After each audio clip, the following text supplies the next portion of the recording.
Okay, in this short video, we're going to take a very briefly look at if statements in Python. To do this, we're actually going to open up a script. So in idle, you can just go new window, and you can write a new window. And here you can just write lots of code that gets sent to the interpreter for you.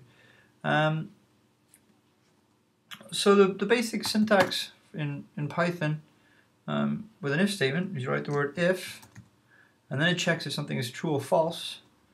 So I'm just going to say if true, so this will happen, and then you put a colon, and now you see this editor has automatically indented me. Now that's important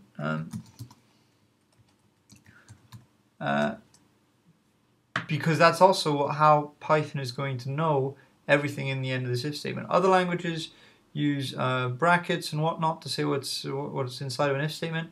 This uses Python uses indentation. The reason for this, apart from just being convention, is also it forces you to write good code. In other languages, you're always told to write code with indentation so it's easier to read. In Python, you don't have a choice. You have to do this. Okay, then to run this, you can press F5, or you can just go to run and run module. This has just popped up telling me to save, so I'm going to save this on my desktop. I'm just going to call it demo.py, and then you see it has run.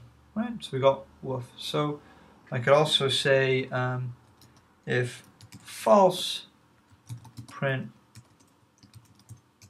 bark, and then we can also print hi again.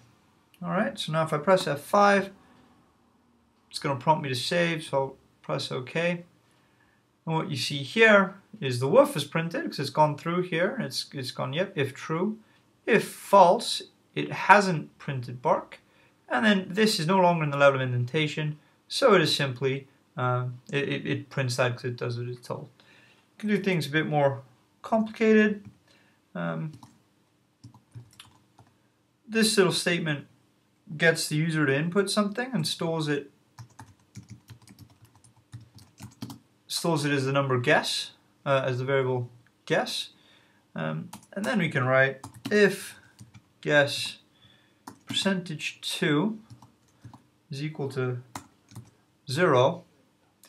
So what they're saying is, all right, the variable guess, which will come in and be read in as you when I run this piece of code. Now, %2 is just modulo arithmetic. So this is basically saying if the remainder of guess when divided by 2 is 0, in other words, if guess is a multiple of 2, print even. And then I can also write else, so otherwise, print odd. So if I run this, I've just pressed F5, save the code. It's telling me to guess a number, so I'll write in 2, and it's told me that that is even, and it hasn't printed odd. If I rerun this, tell me to guess a number, and I'll guess 191, and it's told me that that is odd.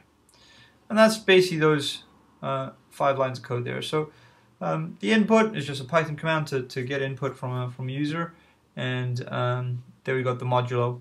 But the important thing to note here is the indentation and also the difference between this equal sign here and this equal sign here. The double equal sign is a way to check something. It's an operator actioning on two things that will return true or false, whereas this is an assignment.